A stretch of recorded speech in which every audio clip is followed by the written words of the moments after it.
Hey guys, and welcome back from a long break that I've had. I've been kind of busy with school and some other things, so I kind of took a break. It's probably been, a month, 2 months since I've uploaded a video, which is pretty bad. But today I am starting a whole new game series. I realize there's a whole bunch of game series that I never even finished, but I think it's because I don't think some of those games are really worth doing. They were kind of older and pretty well known. So today I am playing Dungeon of the Endless, which is kind of a strange game. You play as kind of an intergalactic team that's going across space here, as you can see. And we get shot out of the sky. And we're falling in this escape pod, and now it's kind of like a turn-based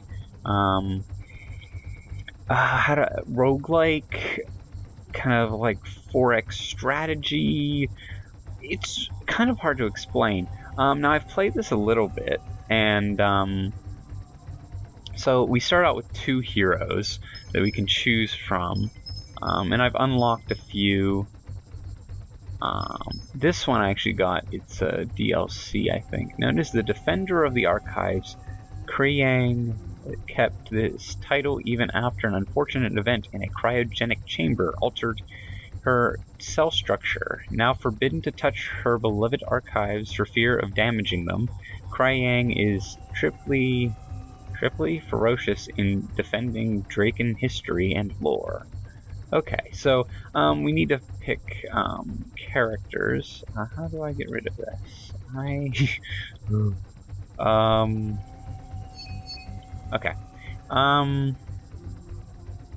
And picking the right starting characters isn't too big of a deal, but now send this hero to a gruesome death whenever you want. Yay! So I guess I'll just pick him. Let's go with him. Okay, so I'm actually going to put this on 2 easy. There's only 2 difficulty levels, easy and 2 easy, and I have never completed a game. So I'm hoping that altogether we can see, also have these to choose from. I believe I have a DLC ship, but I think we'll just stick with the base ship. And I do want to play with this guy, so we're just going to start, and our escape pod is... That was a bit dramatic. But yeah, it's basically we go through multiple stages as this is loading up. So this is going to be the first stage. Our ship has crashed here, and we have our 2 characters. We'll gain a few extra characters along the way, but this gem here, we have to protect it. It's kind of like our power source, so we can direct our character here to open this door. Every time we open a door, it's kind of like you're starting, it's kind of like a turn whenever we do that. So now if I wanted to, I could power up this room. This room is now powered. This line here shows us how much power we have. Each room will take 1 power. This room is automatically powered because it has the crystal and a few other ones. Then we also can build modules. So we have science, industry, and food. Food helps us level up our characters and heal them. Industry lets us build more modules, and science allows us to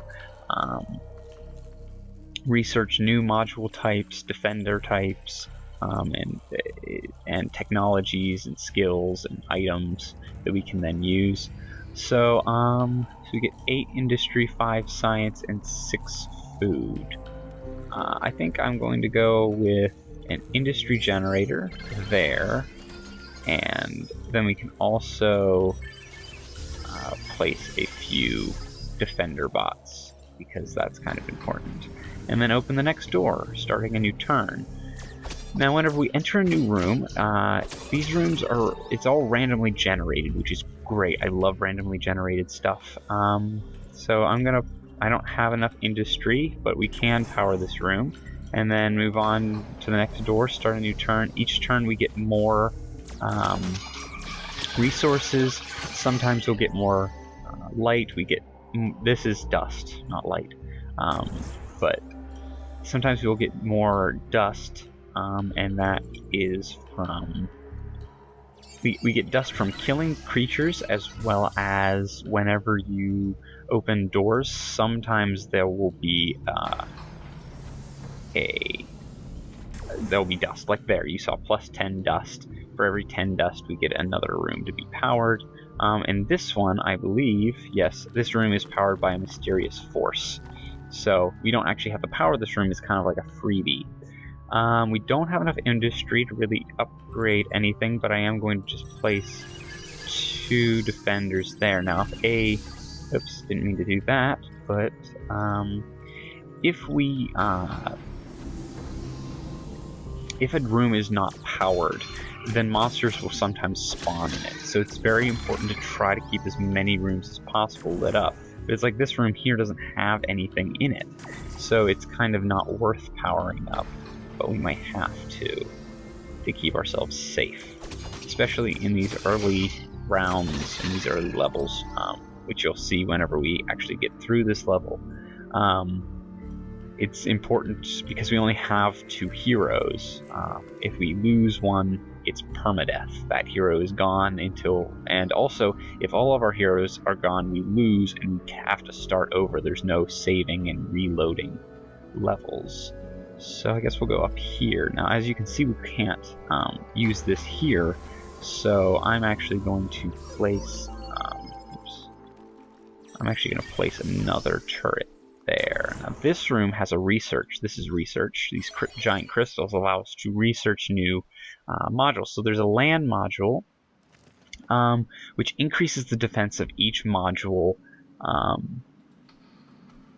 by 120% for the big ones on this floor, and 120 defense on all minor modules on this floor. So we'll gain a little bit extra defense so that monsters don't destroy our modules. Dust Field increases the defense of heroes in the room. Prisoner Prod 2 does low damage to enemies in the room. So these little things that I'm placing here is an upgrade for. And the Viral Injector spreads disease, not social media alerts. Damage over time. And that costs a little bit. I think for my purposes, I am going to analyze the upgrade for that. Now, if we zoom out, we can kind of get an overall map view, and it seems like the only way we can go is up here. So that's the way we're going to go. Keep getting science, industry, and food, hopefully some light. No. Okay, so here's the first time that we've actually had monsters have spawned in these 2 dark areas. They're not lit up. You also can't reclose the doors, which is a bit of a problem sometimes. So you really have to be careful about how much you expand for the amount that you... for how much now? There is a way, and I cannot remember, to save my... Shift click, yeah, shift click, and then we can make the move here. We have enough that we could start something. We can probably upgrade. So these are like our hero profile. So we have Kriang and Maxocane. So for 15 food, and 25 for him. I don't know why 25 for him, but now Maxocane has yell enough and you'll get a reaction. So verbal abuse, basically yell and our attack power goes up, our defense goes up. It lasts for 9 seconds and it has a cooldown of 3 doors. So 3 turns to use that again. He got a passive skill where attack power is plus 10 if artifact is active in floor, or research is in progress. So basically, if we're using this thing, he gets plus 10 attack, and he gets +7 speed if this thing is working. Boosted by the presence of a precious artifact. So we can actually level him up again if we wanted to. But I think I'm going to save that for if we need it for something else. I'm going to hold off on that. I think I might just move on and get another door. I'm going to hold this guy back because he might need to run back. Yep. Okay.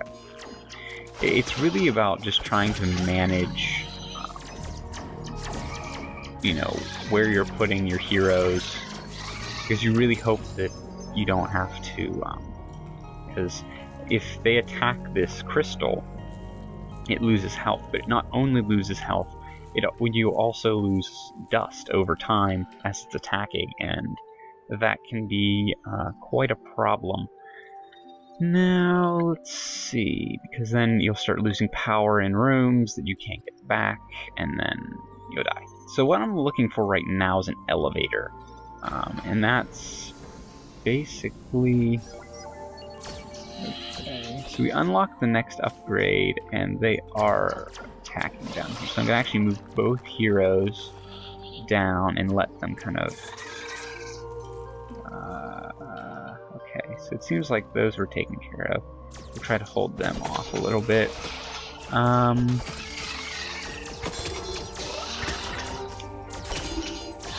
So, if there's no... there is no... I'm going to add a little bit of industry here and get the prisoner prod 2. I'm going to just grab him and come use this. What is that? I don't know what that means. So now I can research another module. So there's a mechanical pal, which cracks jokes, cooks meals, shines shoes, and operates modules. Operates and adds 1 wit on major modules. How do modules have wit? The C Blaster. Due to poorly optimized code, this module grenade damages everyone. So... See, I've seen this before, and I've never actually unlocked it, because I don't know, does that mean that it also hits me as a hero, or does it just hit all of the NPCs? Yes, it does hit heroes, because it says zone damage power on heroes is 20. Attack cooldown is 4. Yeah, see, I don't like that. Tear gas. This gas canister tear infinitesimal holes in reality, subjecting monsters to unexpected gravitational surges and radiation blasts. Okay, so it's tear gas, not tear gas. Applies a damage 4 per second to monsters in the same room. Divides defense of monsters in the same room by 2. I'm going to analyze that one. And then, I guess, move back here to open this door. And hope that nothing spawns in here. Okay, we got some more light, but we also have monsters coming in there. No. No. See, he's destroying our big module, and I don't think these things... Yeah, you have to actually... I think it's an item that you need in order to actually do that. To repair those, it's not just use a... So, not just... it like, hero health regenerates after all enemies on the level are dead. To full every time, so you don't really need to worry about it too much. I'm gonna level him up. I'm not sure why he doesn't take all that much. Monsters in floor, speed minus 40%. The guy with the furry collar was right. Winter just came. Wow. Okay.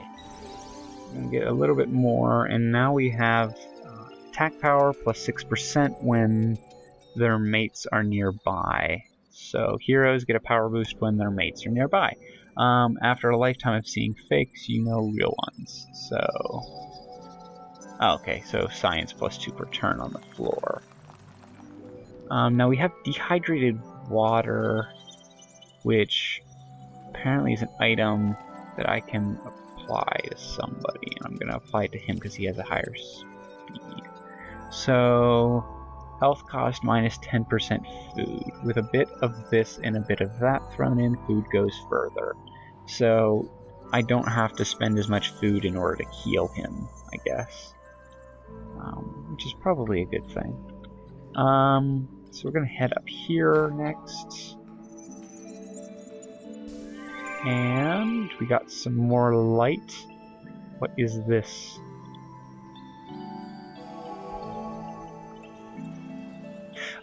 Is this the elevator?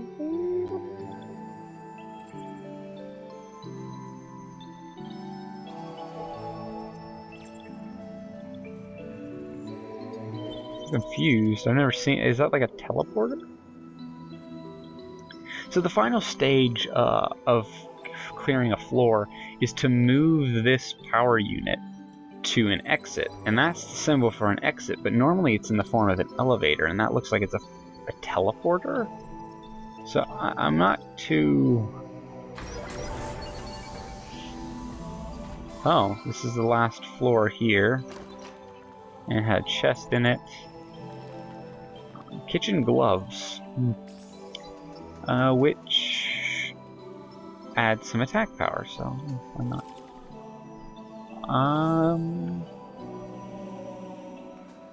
So now I guess we'll just move everybody down here and plan out our escape strategy. Yeah.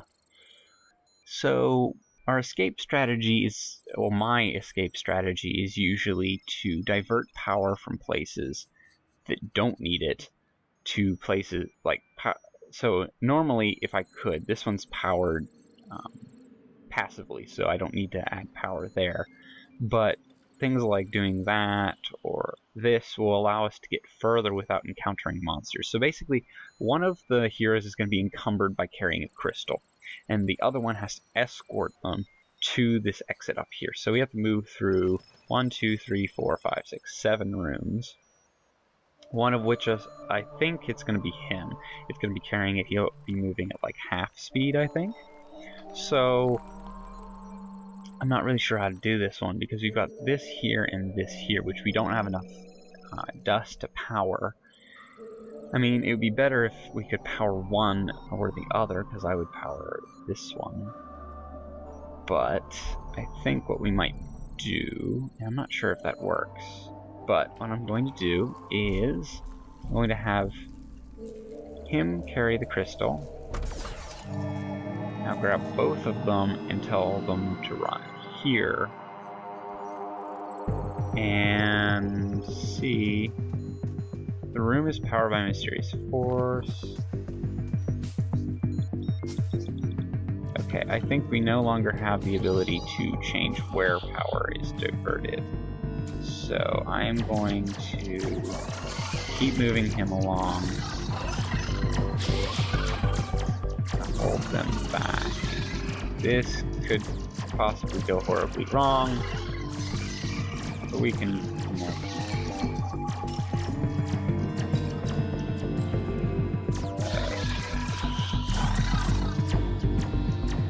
move you in there. Keep an eye on their health so that we can keep moving.